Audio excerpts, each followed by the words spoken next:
muita coisa aqui na terra que nos ajuda. Alguém aqui, por exemplo, já precisou de advogado? Ajuda, não ajuda? Sim ou não? Você está num problema jurídico, uma questão assim, que o advogado ajuda muito. Terapia ajuda. Sim ou não? Ajuda. Tem muita coisa que ajuda. Livros ajudam. Existem profissionais liberais que são importantíssimos para algumas situações que a gente está passando. Tem muita coisa que ajuda. Mas eu vim percebendo, quanto mais você debruça sobre a Bíblia, estuda sobre a vida, observa as pessoas, tem muita coisa que ajuda, mas só uma coisa resolve. Tem muita gente que facilita, mas só tem um que faz a gente chegar inteiro no final. Então, não tenha dúvida nenhuma que existem coisas que a gente precisa da mesma forma que uma criança precisa dos pais. Por exemplo, eu tenho 4 filhos, você deve ter filhos também, talvez não nessa quantidade. Mas nossos filhos, eles precisam da gente por vários motivos. Um dos motivos é que eles não conseguem compreender o que realmente precisam. Às vezes você quer levá-los de mão dada no shopping, não é porque você é super protetor, é porque você não quer que ele se perca. Mas ele não tem essa consciência de segurança. Os filhos geralmente não têm consciência do que realmente precisam. Chega na adolescência, a gente vira conselheiro deles. Olha, filho, cuidado com isso, não vai em lugar tal, olha, se afasta daquela pessoa. Ele não tem a mínima consciência que aquela pessoa pode levá-lo para o mau caminho, ou que aquele ambiente pode levá-lo a fazer coisas que ele vai se arrepender muito depois. Existem coisas que, se não tiver alguém direcionando e protegendo, a gente erra, sim ou não? Sim. E na vida adulta é igualzinho. É que é muito fácil explicar isso quando se trata de uma criança, mas na vida adulta é muito parecido. Se a gente não continuar com alguém que nos orienta, direciona, protege, a gente erra igual criança. A gente não tem nem dimensão, a gente não tem nem consciência dos perigos que corremos, se não tiver alguém nos pegando pela mão, falando, por aqui não, aqui, isso não, com essa pessoa não. Freud, o pai da psicanálise, dizia que o ser humano criou o Deus na cabeça, inventou o Deus na cabeça, por causa da necessidade, na fase adulta, de continuar com a proteção paternal. Ou seja, quando o ser humano cresce, vira adulto e percebe que ainda se sente inseguro, que ainda assim não consegue resolver todos os problemas da vida, na cabeça de Freud, ele inventa Deus para poder ter um sentimento de proteção. É lógico que a questão do ser humano inventar Deus na cabeça é um devaneio. Porém, tem sentido o que Freud fala, de que o ser humano, ele percebe, mesmo na fase adulta, que ainda precisa de proteção paternal, orientação, qualquer tipo de orientação que vai levá-lo a um caminho melhor, ou protegê-lo de uma decisão que o destrua. E a gente está na fase adulta, muito parecido com as crianças, precisando de alguém para resolver problemas como angústia.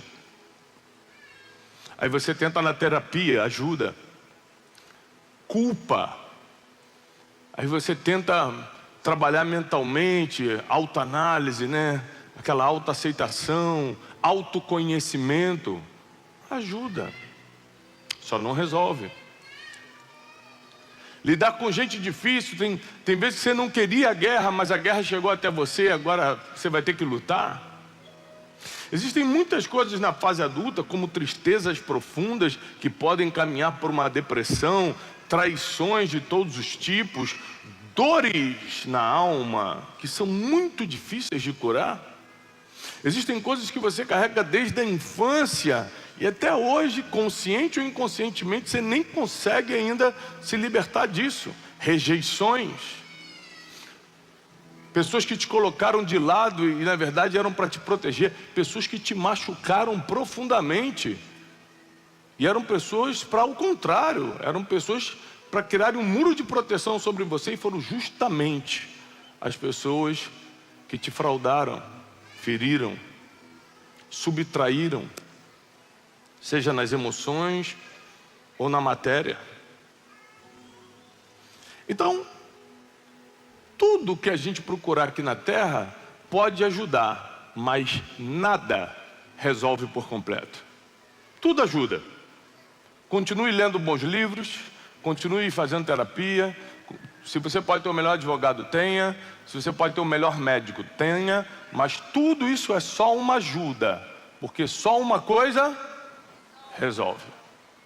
Abra comigo Apocalipse, capítulo 5. Vamos começar pelo último livro da Bíblia, o livro da revelação dos últimos tempos.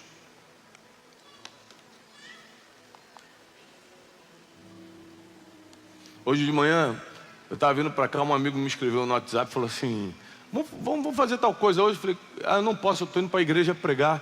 Falei: mas você já trabalha a semana toda? Acabei de sair da mentoria lá do Destiny Mais, que é a nossa mentoria de empreendedores. Semana toda dando aula, tenho instituto de educação, faço isso, faço aquilo, viagem para palestra, escreve livro, estou no meio de um lançamento. Eu falei: sabe o que é? É que tem coisas que você ainda não entende. É que uma pessoa que experimentou o perdão de Deus um dia, vira missionário no outro dia. Quem passou pelo perdão, vira missionário rapidinho, começa a entregar a palavra. Eu acabei de subir uma mensagem no meu YouTube, que é: você não é o que fizeram de você. É João capítulo 4, quando eu explico que Jesus conversa com aquela mulher de Samaria, que teve 5 maridos e o 6º não era dela. E até ali, a mulher demorou anos, criando multidão de pecados e erros, acabando com a reputação dela. No outro dia, ela já é uma missionária de Jesus e ganha a cidade de Samaria toda para Cristo. Ou seja, quem experimentou o perdão, não consegue mais ficar parado. Quando você vê crente parado, não está pregando, não está ensinando a Bíblia, não está trazendo: vamos lá para a igreja comigo. Ontem, eu escrevi umas 3, 4 pessoas, falando: vamos para a igreja amanhã? Porque quando você passou pela redenção, você fala: não dá para ficar calado. As pessoas precisam saber que tem perdão disponível, tem salvação eterna disponível, tem cura para os problemas que ninguém nesse mundo cura, tem solução para o que parece sem solução.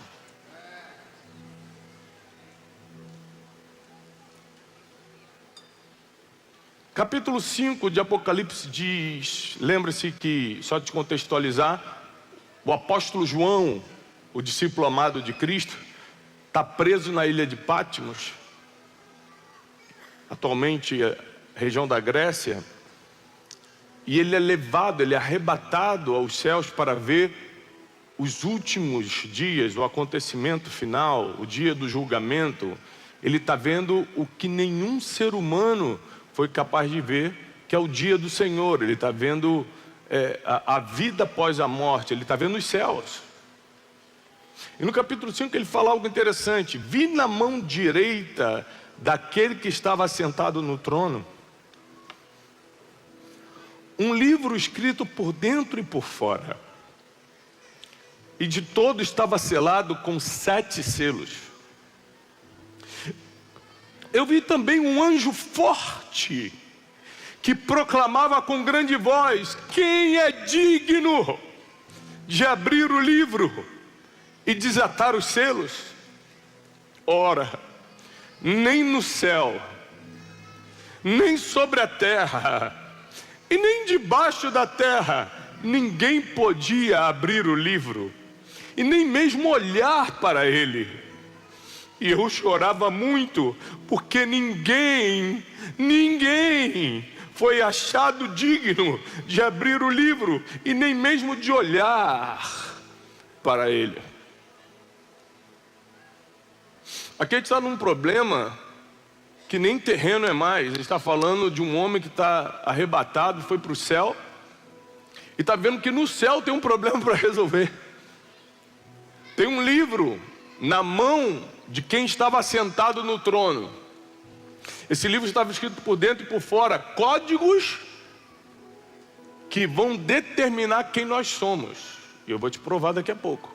O que está escrito nesse livro é o que determina quem você é. Você nunca vai saber quem você é sem ler esse livro. Só tem um problema. Nesse livro, ninguém conseguia, não é só abrir, não conseguia nem olhar para ele. Ninguém foi achado digno.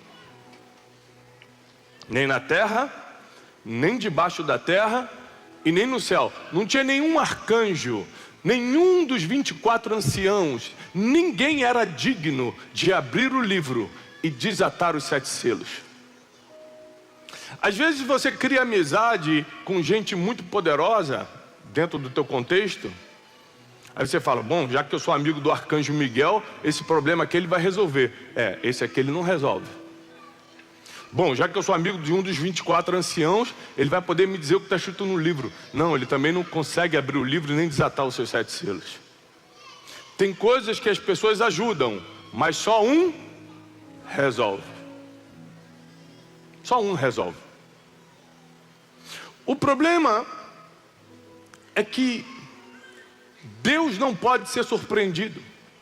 Repete comigo, Deus não pode ser surpreendido. Nada pega Deus de surpresa. Ou seja, o que você vê como, meu Deus, como vai ser agora? Desde a eternidade, Deus já sabe como vai resolver.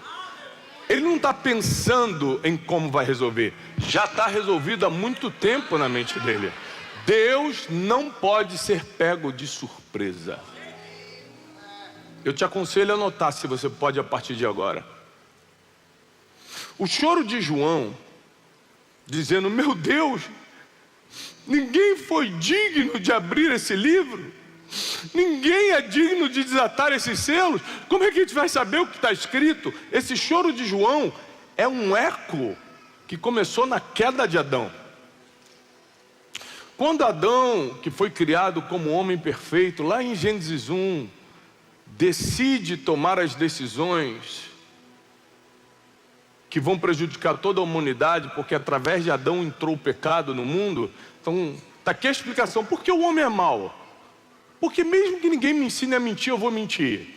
Porque mesmo que eu tenha sido criado numa família muito boa, eu acabo sendo impuro, eu acabo sendo imoral de alguma forma, porque aquela pessoa nunca me fez mal, mas eu desejo mal para ela. Por que o ser humano é assim? Porque o pecado entrou na humanidade através do erro de Adão, através da escolha de Adão. E aí você fala, Tiago, peraí, mas eu vou ter que colher as consequências por causa de um erro de um homem? Deus já tinha pensado em tudo. Por mais que Adão tenha prejudicado a humanidade, Deus não foi surpreendido por esse erro. Ele já tinha um plano para solucionar as coisas. O plano já estava traçado. Gênesis 3,15 diz que um homem nascido de mulher iria pisar na cabeça da serpente. Ou seja, no próprio Gênesis aparece uma cena interessante. Quando Adão e Eva percebem que estão nus, eles tentam se cobrir com uma folha e percebem que aquilo ali não dura muito tempo e não cobre muita coisa. Então a Bíblia diz que Deus pega uma pele de um animal e cobre Adão e Eva. Isso está logo no início da criação, mas já era uma revelação de tudo que Deus pretendia.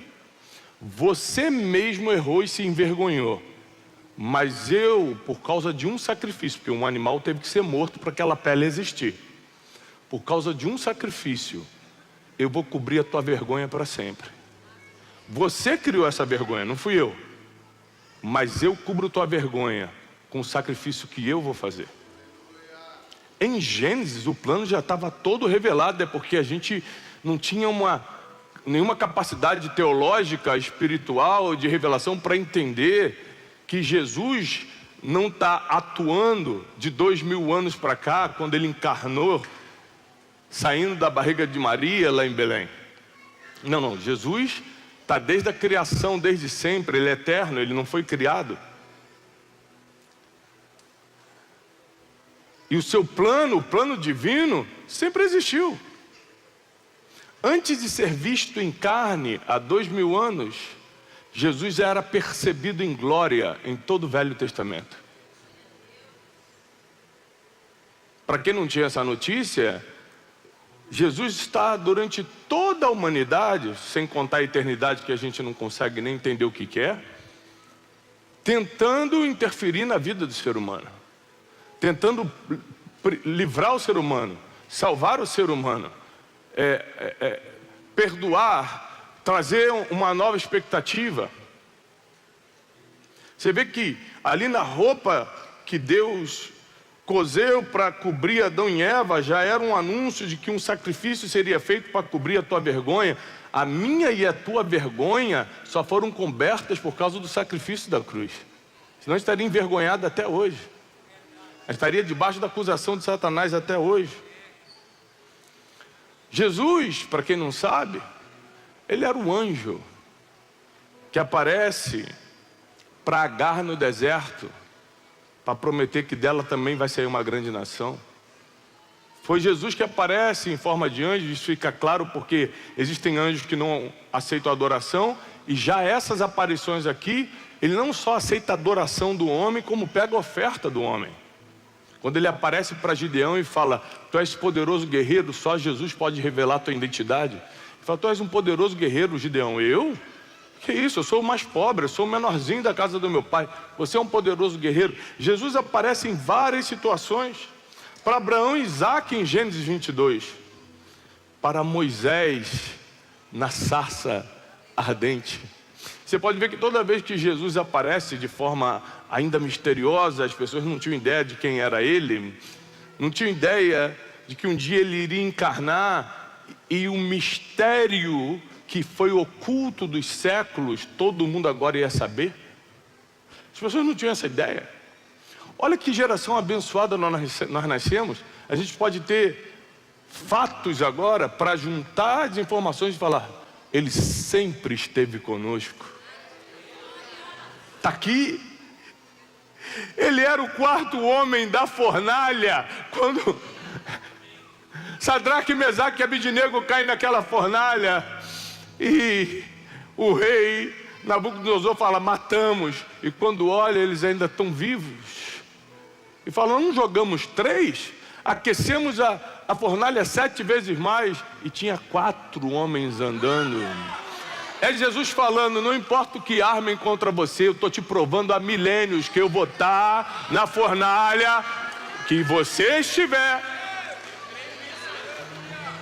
É Jesus falando o seguinte: talvez você tenha que ir para a fornalha, mas nem cheiro de fumaça vai ficar na tua roupa.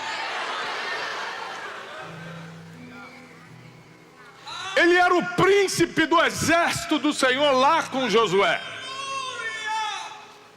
Josué toma Jericó, não porque era forte, mas porque o príncipe do exército do Senhor foi com eles. Existem vitórias na tua vida que você acha, por algum motivo, talvez por ignorância, que foi a força do teu braço. Era o príncipe do exército do Senhor indo na tua frente, te livrando do mal, quebrando correntes, fazendo o concorrente desistir da proposta, fazendo uma porta que estava fechada a se abrir. Já era ele intercedendo a teu favor. Ele era o anjo que lutou com Jacó. Ele toca na coxa de Jacó e fala: eu mudo o teu nome. Você agora não é mais Jacó, que muitos chamam de trapaceiro. Agora você é Israel, o príncipe do Senhor, porque você lutou contra Deus e prevaleceu.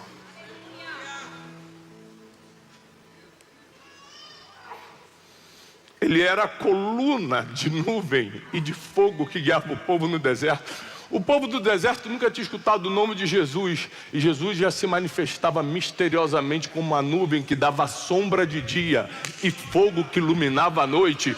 Ele era o sinal por onde ir e por onde não ir. Desde sempre ele foi nosso guia, desde sempre ele foi o orientador, desde sempre ele foi o Waze do ser humano, o Google Maps, que nos leva para o destino final em segurança e no tempo correto. Sempre foi assim. É que esse mistério estava escondido, não tinha sido revelado ainda. Ele era a rocha que dava água para o povo no deserto. Jesus nunca deixou um dos seus morrer de sede. Quem tem sede, ele fala, pode vir que eu dou água. E não é qualquer água não, eu dou água viva, para você nunca mais ter sede disso aí que você tem. Essa necessidade de aceitação, essa falta de amor próprio, essa angústia que não sai nunca, essa culpa que Deus já perdoou o teu passado, mas você insiste em querer lembrar. Se você beber da água que eu dou, porque eu sou a rocha que dá água no deserto. Beber água quando você está em casa na geladeira, não tem nada a ver com você estar no deserto, morrendo de sede. E Jesus fala assim, ó, está no deserto? Não tem geladeira no deserto? Eu sou a rocha que faz sair água para você. Ou seja, eu crio algo que não existe, só para você beber, só para você ser abençoado. O Antigo Testamento coloca em sombras esse mistério que há 2000 anos foi revelado claramente na encarnação de Cristo. Quando esse espírito protetor que guiava os seres humanos, que fazia as coisas acontecerem, realmente começa a se revelar. E a Bíblia diz que ele veio para os que eram seus, mas os seus não receberam. Às vezes você fica chateadinho porque alguém não gosta de você. Às vezes você se sente rejeitada porque a colega do trabalho olha torto para você. Jesus, que antes de se encarnar já tinha feito tudo isso, quando vem perfeito e sem pecado ao mundo, nem o seu povo, os judeus, queriam recebê-lo. A sua galera, o seu povão, matou um homem perfeito. Falou que ele enganava o povo, chamaram ele de Beuzebu, diabo. Imagina o que vão fazer com a gente que é cheio de erro. Você está querendo ser aceito pelas pessoas? Você não leu a Bíblia não? Jesus fez tudo certinho e cuspiram nele, rasgaram a coluna aqui, o lado dele, furaram as mãos dele, bateram em Jesus, tiraram o sangue de Jesus, a pancada. Várias vezes pegaram pedra para apedrejá-lo, ele teve que fugir. Caluniavam Jesus, dizendo que ele estava enganando o povo, tentando destruir a lei de Moisés. Você imagina um homem que era perfeito, que nunca fez mal para ninguém, sofrendo tudo isso calado. E a gente fica revoltadinho quando alguém quer atacar a gente, quando alguém fica contra a gente. Se a gente erra, às vezes a gente até merece alguns sofrimentos que passamos, mas Jesus era perfeito e passou por tudo isso. Ele fica 33 anos na terra, sem pecado, mas perdoando pecados, sem erros, mas não apontando o seu erro. O único tipo de... A Bíblia diz que ele não veio para condenar o mundo, ele veio para salvar o mundo. O único tipo de pessoa que Jesus discutia, batia de frente, era o hipócrita. O único tipo de pessoa. É a pessoa que botava o dedo na cara dos outros, mas estava cheio de erro por dentro, que se fazia de especial por fora, mas era sepulcro caiado por dentro. O pecador mesmo, ele falava, vai meu filho, vai embora, a tua fé te salvou. A mulher pega em flagrante adultério, ela fala assim, querida, minha filha, onde estão teus acusadores? Ela foram embora, ele falou, nem eu te condeno, vai e não peques mais. O problema de Jesus, quando estava em carne e passou esses 33 anos ensinando o Evangelho, não era com o pecador, que o pecador ele veio para perdoar mesmo, era com o hipócrita. era com quem, sendo pecador, porque todos os homens pecaram e carecem da glória de Deus, segundo o apóstolo Paulo em Romanos, é que o homem, sendo pecador, queria apontar o outro. Se incomodava com o erro do outro, em vez de se incomodar com seus próprios erros. E nesses 33 anos que ele passa na terra, ele faz milagres, perdoa pecados, restaura pessoas, casamentos, levanta pessoas desesperançadas. E quando chega o momento da cruz, que era a morte mais vergonhosa da época do Império Romano, a cruz não foi vista, como não é até hoje, como uma vergonha, mas como uma quitação de dívida. A cruz foi a quitação de dívida por tudo que nossos antepassados, nós e os que virão depois de nós, fizeram, fizemos e ainda faremos. Ele já pega tudo isso e quita no sacrifício.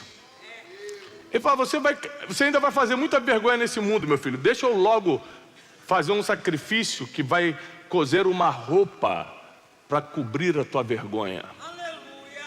Porque quando chegar o dia do juízo final, você não vai estar nu diante de Deus. Você vai estar coberto por um sacrifício que Deus vai entender que você é filho. Que você é filho e vai falar, pode vir, bendito do meu Pai. Vem que eu vou te mostrar a casa que eu preparei para você. Não foi pelas tuas obras, foi por causa do plano eterno que já estava escrito. Deus não foi surpreendido pelo teu erro, Deus não foi surpreendido pelas obras de Satanás. Ele já estava preparado para resolver o que nem tinha acontecido ainda.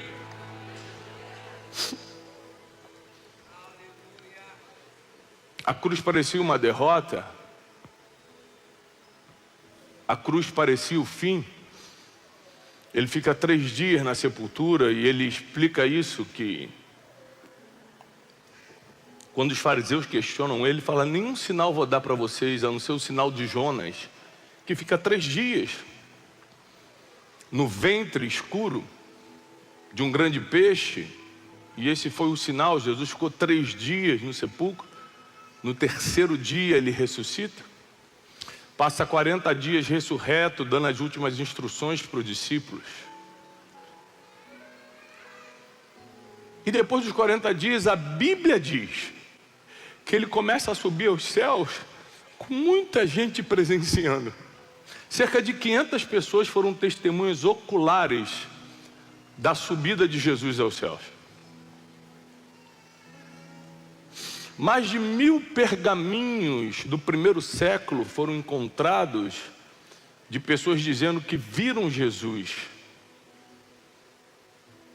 Enquanto muita gente acredita em Alexandre o Grande, Aristóteles, Platão, por causa de 10, 12, 20 pergaminhos que tem sobre eles. Só da ressurreição, só da história de Jesus tem mais de 1000, do 1º século. Então, se a gente for por arqueologia, se a gente for por história, é matemático acreditar que Jesus morreu e ressuscitou. Que ele viveu, nem os historiadores duvidam. E quando ele sobe aos céus, você imagina essa cena? Depois de 3 dias no túmulo, depois de rasgar o véu para que o homem agora tivesse contato direto com Deus, ele resolve um monte de problema do ser humano, porque muita coisa ajudou o ser humano, a lei ajudou o ser humano, os profetas ajudaram o ser humano, mas só um desceu do céu para resolver. Muita coisa ajuda, só um resolve. Só um resolve. Aí ele desce para resolver. Fala assim, ó, por mais que você pague um bom médico, existem doenças que só eu posso curar. Por mais que você trate muito em terapia, existem coisas do teu passado que só eu posso perdoar. Então ele desce, ele se manifesta, ele encarna para resolver os problemas do ser humano. E os problemas mais emblemáticos, como quem sou eu, para que eu sirvo, por que eu estou nessa terra, propósito, que é uma coisa que todo mundo corre atrás, para onde eu vou depois dessa vida. Todos os problemas filosóficos do ser humano foram resolvidos com a vinda de Cristo. E depois que ele deixa todos os ensinamentos e as soluções bem aparentes para quem quiser agora encontrá-la, ele sobe ao céu. Imagina Jesus subindo aos céus e caminhando agora em direção aos portais celestiais. A Bíblia diz que existem guardiões na porta dos céus. Imagina aqueles anjos, querubins, serafins, arcanjos. Um anjo desse de guarda, com espada na mão, vindo um homem, porque a Bíblia diz que ele subiu como homem.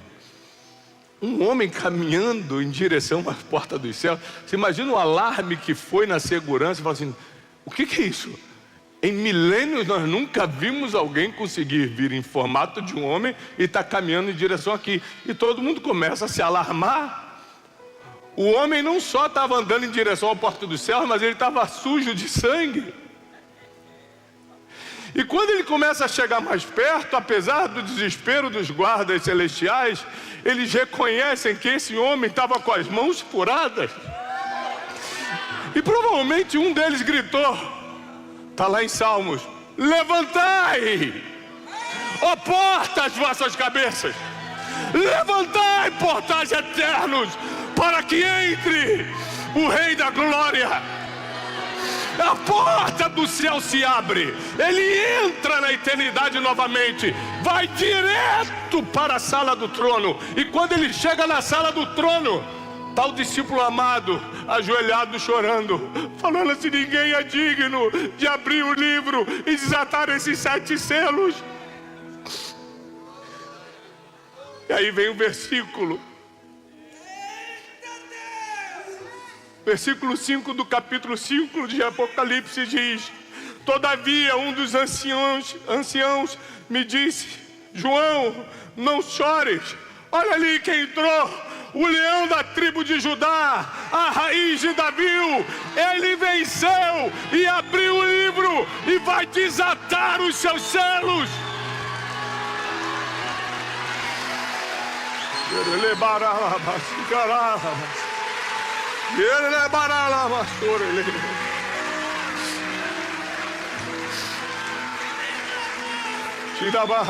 E quando tomou o livro,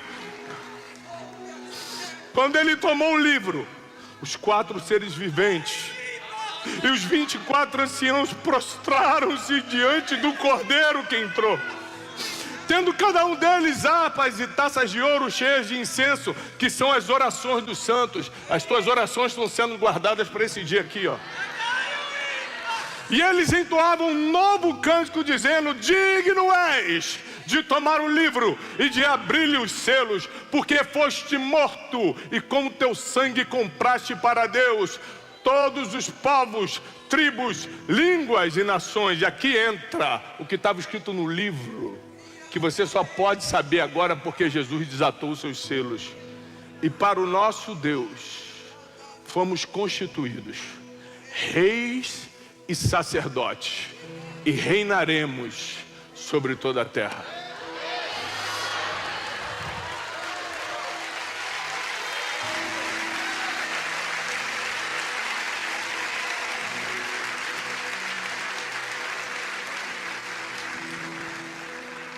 Isso aqui é algo que nenhum advogado vai resolver para você. Não tem advogado que te defenda no juízo final.